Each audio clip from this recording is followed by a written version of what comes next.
خون ہے وہ ارزاں ہو جاتا ہے. نفرتیں بڑھ رہی ہیں, لوگوں کے اندر دوریاں پڑ رہی ہیں, ایک دوسرے کی شک کی نگاہ سے لوگ دیکھتے ہیں. آج کل سفر کرنا, عام حالات میں ادھر گھومنا مشکل ہو رہا ہے. کیوں؟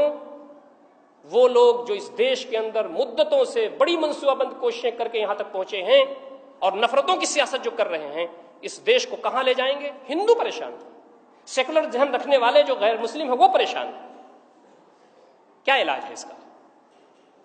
قرآن مجید تو رہتی دنیا تک کے مسائل حل کرنے کا اپنے اندر سبق رکھتا ہے, اس کا ضامن ہے. ہم مسلمان ہیں, نبی اکرم صلی اللہ علیہ وسلم کی امتی ہیں, ہماری ذمہ داری یہ بنتی ہے کہ ان نفرتوں کے ماحول میں ہم کیا کریں. نبی اکرم صلی اللہ علیہ وسلم کا جو ماحول تھا وہ کیسا تھا, اس سے ہم کو رہنمائی ملتی. ہم کو غیر مسلم بھائیوں سے روابط بڑھانے چاہیے. غیر مسلموں کے ذہنوں میں جو شکوک و شبہات ہیں, جو غلط فہمیاں ہیں, جو پروپیگنڈے ہیں, جو افواہیں ہیں, ملاقاتوں سے وہ صاف ہوں گی. مس انڈرسٹینڈنگز, غلط فہمیاں ملاقاتوں سے صاف ہوتی ہیں, بات کرنے سے صاف ہوتی. اور سب سے بڑی بات جو قرآن مجید نے کہی ہے وہ یہ کہ ہم ان کے کام آئیں. ہم برائی کا جواب بھلائی سے دیں, ہم برائی کا جواب اچھائی سے دیں.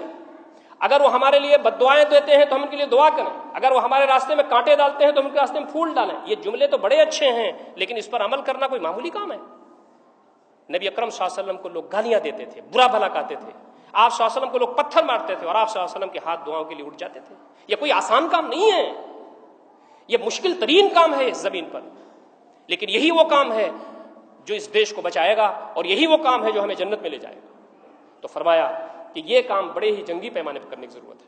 مسلمانوں کو زیادہ سے زیادہ غیر مسلموں سے ملنے اور ان کے ذہن جو مسموم ہو رہے ہیں ان ذہنوں کو صاف کرنے کی ضرورت ہے. یہ کام جتنے ہی بڑے پیمانے پر کیا جائے گا اتنے ہی بہتر ہوگا. آج کوشش اس بات کی ہو رہی ہے کہ غیر مسلم جو سیکولر ذہن کے رکھنے والے لوگ ہیں, جو اس آئیڈیالوجی کے, اس نظریے کے خلاف ہیں, جو یہاں پر پیار اور محبت کے ساتھ رہنا اور جینا چاہتے ہیں, ان کو لے کر کے اس دیش میں امن پھیلانے کی ضرورت ہے. اس دیش میں اللہ تعالیٰ کے پیغام کو عام کرنے کی ضرورت ہے. مغربی یو پی کا واقعہ ہے. ایک گاؤں تھا, اس میں لوگ مسجد نہیں بننے دیتے تھے. گاؤں میں مسلمان کم تھے, غیر مسلم زیادہ تھے. یہ بہت زمانے کی بات نہیں ہے. ایک دور حیثیت والے مسلمان تھے, مولوی صاحب تھے. لوگ ان کے پاس گئے اور کہا کہ آ کر کے ہمارے پردھان جی کو سمجھا دیجئے جو غیر مسلم ہیں, مسجد نہیں بنانے دیتے. ہماری زمین ہے, ہماری جائیداد ہے, اس پر ہم نماز پڑھنا چاہتے ہیں, وہ کہتے ہیں مسجد نہیں بنانے. انہوں نے کہا ہم آئیں گے. وہ وہاں پہنچے. مظفر نگر سے بس گاؤں میں جاتی تھی. مظفر نگر کی اس بس میں وہ بیٹھے. صاحب اٹھے, انہوں نے کہا بیٹی یہاں بیٹھے. انہوں نے کہا نہیں چچا آپ بیٹھے. کہا نا تو بیٹھ, میں تو کیسے بھی چلا جاؤں گا, تیرے ساتھ بچہ ہے. بس رکی گاؤں پر, لوگ اترنے لگے. آپ کو معلوم ہے پورے بس میں اسی گاؤں کے لوگ تھے, باہر کے لوگ نہیں تھے. لڑکی نے کہا کہ مولوی صاحب ہمارے گھر چلیے. کہا کیوں؟ کہا نا آپ پہلے میرے گھر چلیے, چائے پیجیے, پھر آپ کو جہاں جانا جائیے. لڑکی کا اصرار اتنا ہوا کہ وہ مولوی صاحب گھر گئے, اس کے گھر گئے. اندر وہ گئی, باپ گھر میں موجود تھا. جلدی سے چائے جو کچھ بھی تھا وہ لائی. باپ نے پوچھا کیا معاملہ ہے, کس مولوی صاحب کو تم لے آئے؟ وہ باپ اصلاً وہ گھر پردھانی جی کا تھا. لڑکی نے بتایا کہ پوری بس بھری ہوئی تھی اور انہوں نے مجھے سیٹ دی. میرے گاؤں میں فلاں صاحب بھی تھے, فلاں صاحب بھی تھے, فلاں صاحب بھی تھے, جو آپ کے یہاں بیٹھ کے آ کے گھر پہ آپ کے بیٹھتے ہیں, چائے پیتے ہیں, وہ سب بھی تھے اس میں. کسی نے مجھے جگہ نہیں دی, یہ مولانا صاحب نے جگہ دی. کہا ٹھیک ہے.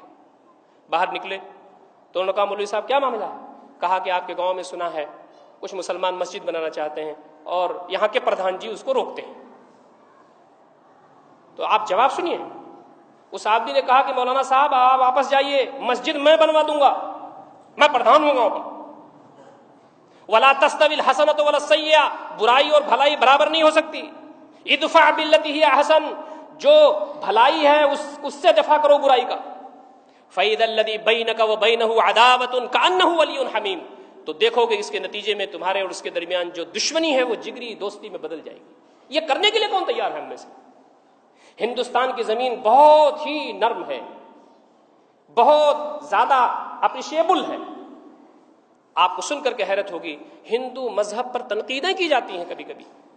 غیر مسلموں کی جب سبھائیں ہوتی ہیں اس میں اسلام کا تعارف کیا جاتا ہے تو غیر مسلم مذہب پر تنقید بھی کی جاتی ہے اچھے الفاظ میں. وہ برا نہیں مانتے, وہ کہتے ہیں بالکل آپ صحیح کہہ رہے ہیں. اور آپ یہ لے کے کیوں بیٹھے تھے, پہلے سے کیوں نہیں بتایا آپ نے؟ اور پھر دوبارہ آپ کا اجتماع کب ہوگا, آپ کی باتیں کیا ہوگی؟ زمانہ بڑے غور سے سن رہا تھا, ہم ہی سو گئے داستاں کہتے کہتے. آج نہیں ہم اٹھیں گے, آج لوگوں کو ہم تیار نہیں کریں گے تو یہ نفرت بڑھتی جائے گی, اور نفرت ہمارے گھروں کے اندر در